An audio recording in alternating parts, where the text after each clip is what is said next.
I was wondering when you'd arrive. Welcome aboard the Titanic. I am Smethels, your steward.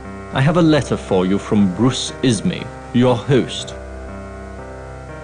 The line has instructed me to relay the following information. Like her twin sister, the Olympic, the Titanic was built at the shipyards of Harland and Wolff in Belfast, Ireland. Construction began in March 1909. At over 46,000 tons, the Titanic is the largest ship in the world. A triple-screw steamer, she has 3 propellers. This, one of the wing propellers, is 23 feet in diameter. The ship is powered by 29 coal-fired boilers and runs at a top speed of 23 knots. The ship is 882 feet, 9 inches long, and 92.5 feet wide. Stood on end, she would dwarf the great buildings of the world, including the planet's tallest, the 750-foot-high Woolworth Building in New York. The Titanic's outfitting was completed in March of this year. After only 1 day of sea trials, she proceeded directly to Southampton for provisioning and the boarding of her 2,200 passengers and crew. The ship is under the command of Captain E.J. Smith, who has over 40 years of experience on the sea. Most recently, he commanded the Olympic on her maiden voyage. We will arrive in New York no later than Thursday, April 18th, and possibly even earlier. The Titanic is your home until then. Please do not fail to avail yourself of the many luxuries and amusements she has to offer. You are now free to explore the ship at your convenience. Do you desire additional instructions? Very good. We of the White Star Line hope that your stay on board Titanic is as relaxing as possible. As you explore the ship, please bear in mind the following advice. The mouse is your hands, the keys your feet. If you find the screen too dark or too bright, follow the directions on the control screen help panel or consult your manual on adjusting your monitor. To find the control panel help and other features, click on the life preserver at the bottom of the screen. The control panel has a help button as well as a quit feature. Remember, you cannot save your tour. You may also adjust the volume. Test the settings by clicking on the black knob. You may also switch the theme music on or off. After making any adjustments, click OK to return to your current scene. Wandering the ship, if you notice a hand, it indicates something to click on. May I suggest you do so? You shall want to converse with other passengers. If you fail to understand them, click on their face. They will repeat their last sentence. At any time, you may click on the ship symbol below to view the passengers and crew who volunteered to serve as your personal tour guide. Click on their picture. You will go to their onboard location automatically, where they will relay news and information. I trust you'll find it fascinating. If you have an internet browser, new guides will be available periodically on Cyberflix's homepage on the World Wide Web. Our address: www.cyberflix.com. Remember, you must first quit the CD-ROM to download new guides. I am most certain you will find the internet to be the very latest in modern technology, just like the Titanic. Now, if you will excuse me, good night.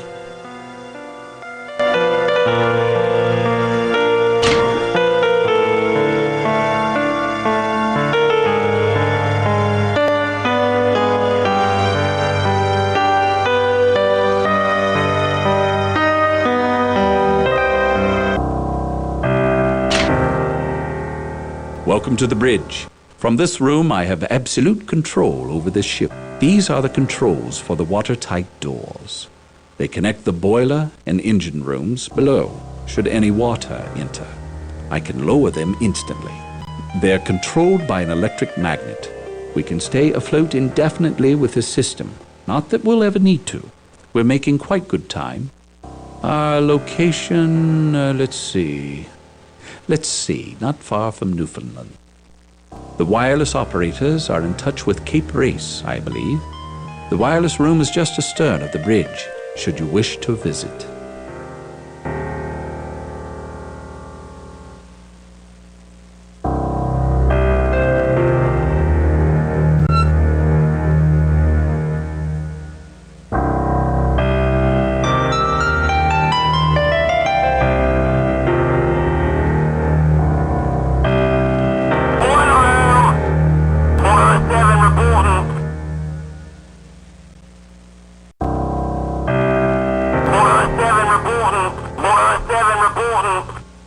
turbine room reporting. Monitor 7 reporting.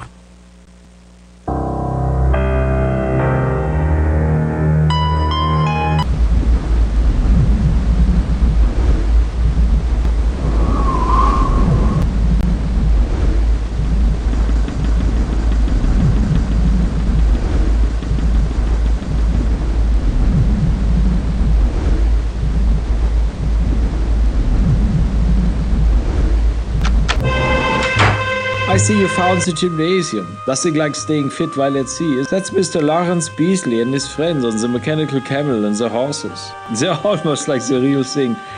And try the rowing machines. With the sea air flowing through the windows, they're very invigorating.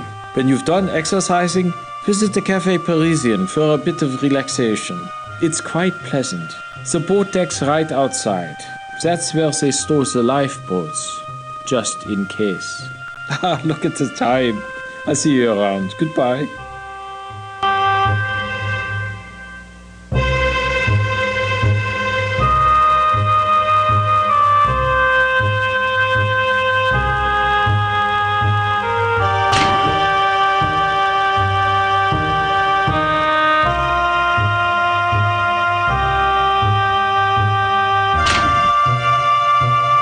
Good evening. I see you found the grand staircase. Lovely. And of course you'll see absolutely everyone passing through here on their way to dinner. The Astors themselves just went down. Colonel John Jacob Astor is one of the world's wealthiest men, you know. I hear he's worth more than $107 million. They have one of the most expensive suites on board. Their tickets alone cost more than $4,000. Mrs. Astor, she was Miss Madeline Force of New York, is the Colonel's second wife. They've been married only since September, and they've been touring the continent since. I hear they're already expecting a child. I do hope the voyage isn't too difficult for poor Madeleine. She's only 19, can you imagine? Then there's Isidore Strauss. He's a partner in Macy's and Lord & Taylor in New York. Such lovely emporiums, don't you agree? He was born in Bavaria, but I hear he grew up in Georgia. I hear he even tried to join the Confederate Army. They wouldn't have him. Mrs. Strauss is along as well. Oh, that's Archie Butt. Major Archibald Willingham Butt, I should say. He's returning from a very important mission to the Pope in Rome, and he's carrying a message back to President Taft. But when he's off duty, Archie is such a gay blade. Have him tell you about being sent to the Pacific with a boatload of mules. He's just too amusing. The page is playing the roast beef of old England. That's the call to dinner. Perhaps we'll see you again later.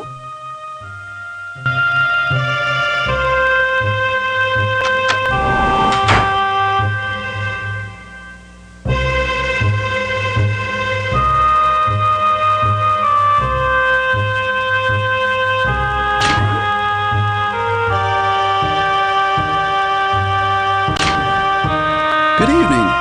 My name is Eric Burns. I'm a photographer. Did you get a cigar? Smethels tells me we have 8,000 of them on board. These are some of my photos. This lady's Molly Brown of Denver. She was a waitress who married a gold miner who struck it rich. Once a nobody, she now knows everybody. This is Bruce Ismay, the president of the White Star Line. He's the second Ismay to join the family firm. He just came along for the ride on this trip. Left his wife back home in England. Some days I wish I'd left my wife back home in the States. That's Thomas Andrews, the Titanic's designer. He's along so he can find flaws with the ship's operation and correct them before the return voyage. You'll probably see him everywhere you go. Goodbye.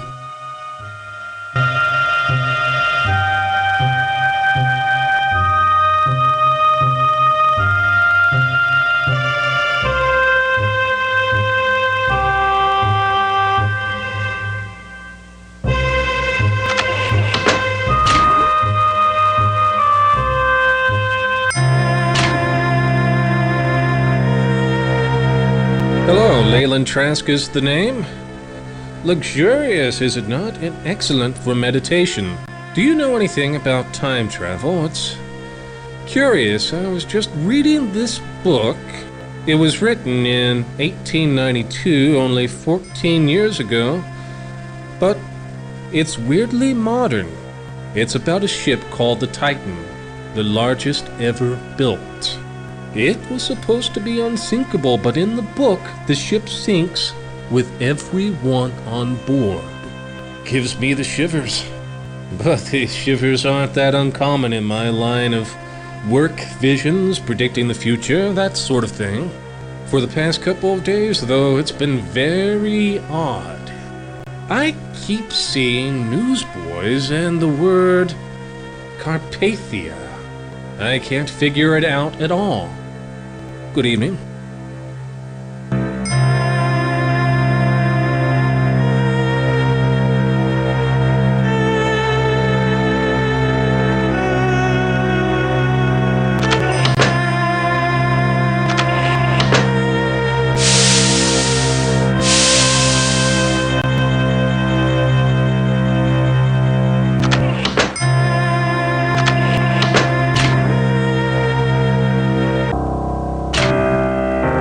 This is the third class area. Are you lost? I can tell you're from first class. Really, you shouldn't be down here. This section is only for immigrants. I'm traveling with my brother, Jack. We're on our way to America and a new life.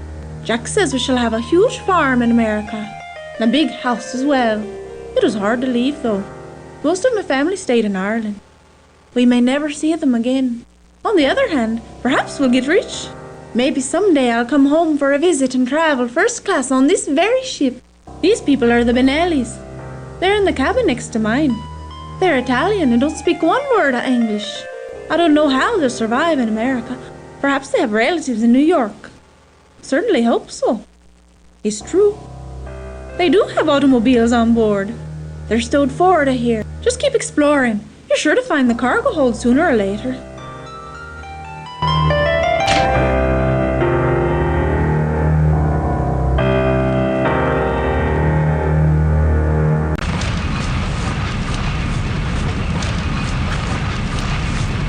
Passengers aren't supposed to be in the boiler room, so watch those furnaces. The captain's ordered full speed ahead, and the boilers are steaming. We got 29 of these monsters to feed. Each one's got 3 furnaces, and we've got 6,000 tons of coal to shovel between here and New York.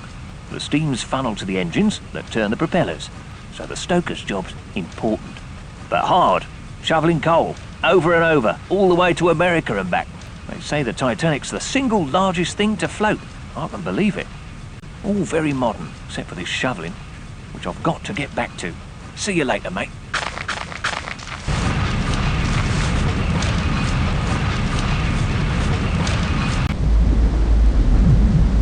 Hello. I suppose you know what happened. It was horrible. I barely made it into the lifeboat and onto the Carpathia. There weren't nearly enough of them. Lifeboats, that. We really didn't know what happened until we arrived in New York. This is what one of the newspapers reported. At 11:40 p.m. on April 14th, the Titanic hit a huge iceberg.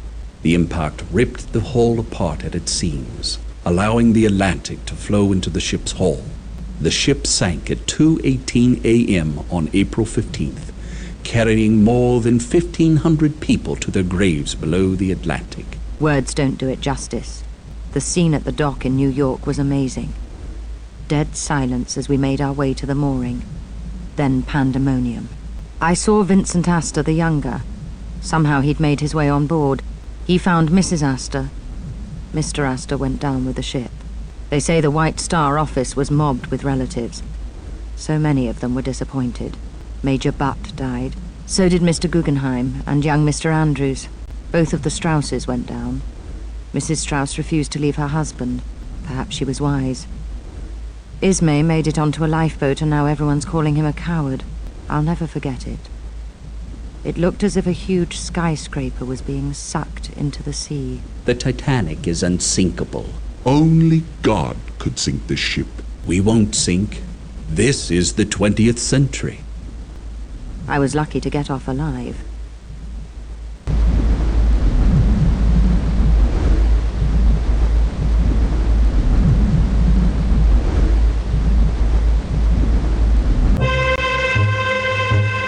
I do hope you aren't planning to send a wire. We have so many passenger messages, the operators hardly have time for a break. Strictly speaking, the wireless operators are employees of the Marconi Wireless Company. Mr. Marconi invented our system, you know. It's the most modern communications device on the high seas. The system operates with this key and a code of dots and dashes, or short and long signals. We're in constant contact with the ships around us in the nearest land stations. In fact, a message is coming in right now. Please come back later. Perhaps we can send your message.